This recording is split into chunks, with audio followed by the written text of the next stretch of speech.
So, good morning, Your Excellency, Mr. Kindermann. Thank you for being here with us. It's an absolute pleasure having you here.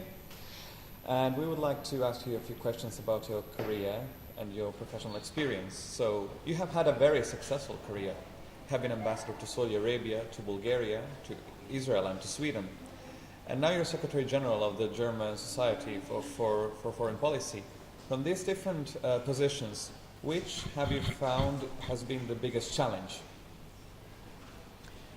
The biggest challenge? Well, Israel, to start with this, is for a German a very special post. Because looking to the past, which is alive in Israel, therefore Israel is a challenging post. But I wouldn't say that it was the most challenging. Bulgaria was very nice, very nice, a perfect being together, and there was approaching each other, and it was very well. Sweden is not as easy because they have a very special Nordic identity. But of course, we have no problem with Sweden, and therefore it's a nice life.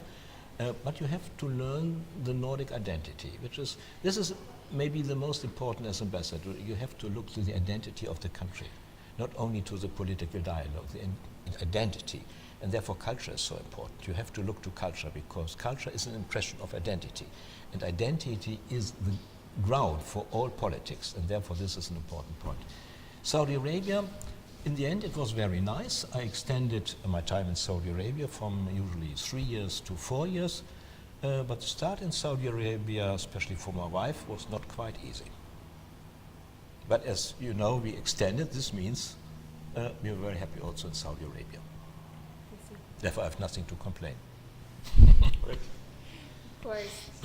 What has been the main focus of your work since you've been the Secretary General of the German Society for Foreign? Well, we have the idea foreign policy in a democracy is an issue for all people. It's part of our culture, it's part of our political life. All the voters have a saying also in foreign policy, but there must be information about it. It cannot be only television, it cannot be only press conference. And therefore, after the Second World War, our association was founded to discuss issues of foreign policy inside the civil society. Inside the civil society. There we were publishing a magazine, we're making a lot of events. We are not only in Berlin, we are in Hamburg, we are in Cologne, we are in Munich, we are in Leipzig, we are in Dresden. Always small groups which are running a political discussion in the civil society. And this is what we are doing here in Berlin too. We invite a lot of people to have lectures and invite our members and our guests to discuss with them as civil society issues of foreign policy. Interesting, and especially regarding this cultural dimension of your work. Can you please tell us an example of when you have been involved in successful intercultural dialogue?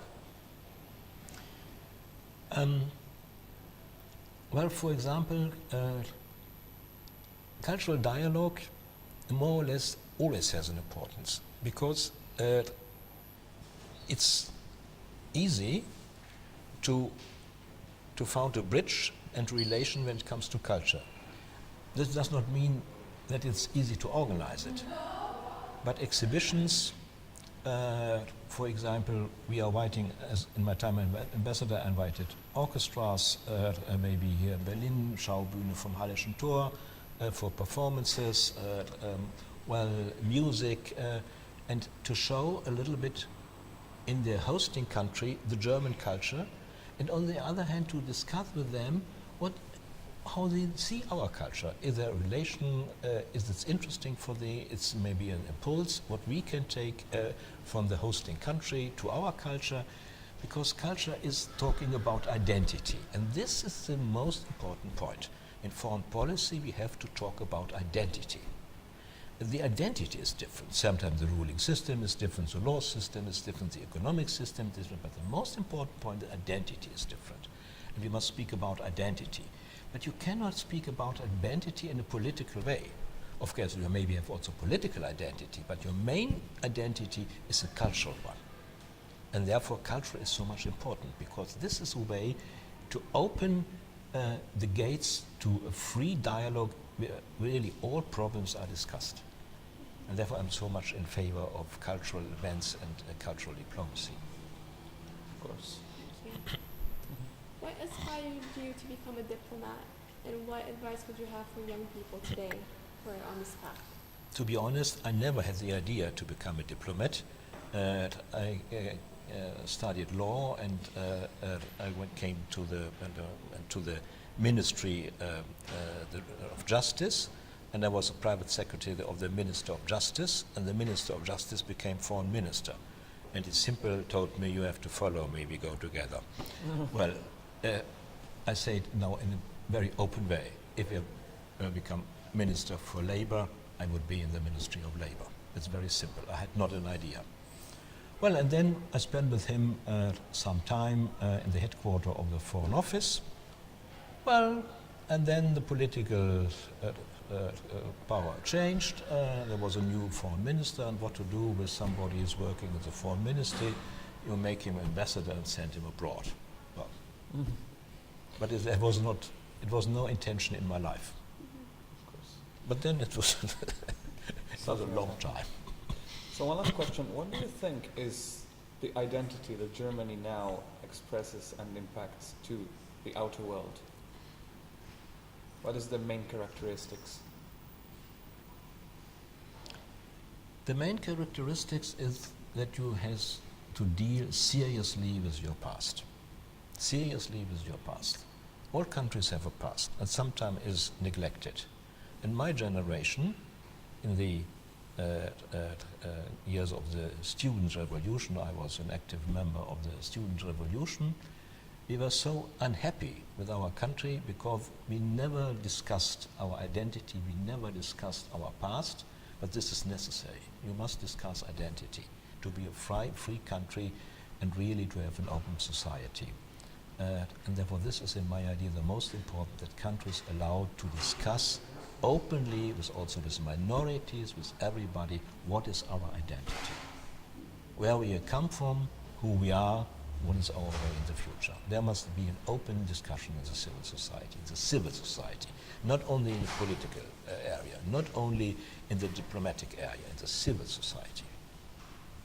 You talked about Germany having to deal with its past, and I imagine you're somewhat of a 60s person. Mm-hmm.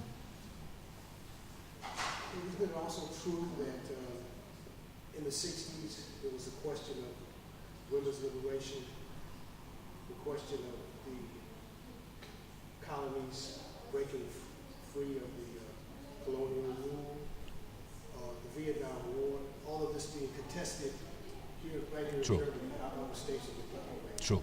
during that time? Yeah. Wasn't it a myriad of things that one had to question about the identity of Germany, in that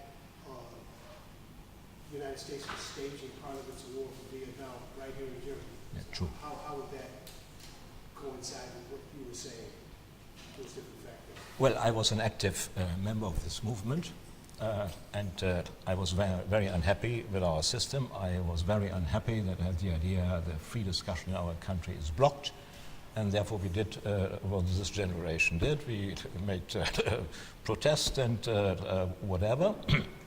I was, as a student, I was a representative in the law faculty, and of course I was definitely of the left wing. Today, normally people, if they're becoming older, they go more to the conservative side. But the main issue is our country has changed by the 60s. Our country has changed. Now we have really an open discussion. Now we have changed our life. And now I think Germany is a country where we have a free discussion and we can express the idea, where we listen to each other. I don't want to glorify Germany, but I have the idea today we are really a living democracy which is listening to the voters. And this was the main interest of the 60s generation. And therefore, I have the idea a lot of what we were fighting for in this time is fulfilled today. Thank you very much. Thank you. It was a for your pleasure. time. Thank you for inviting me. Thank you.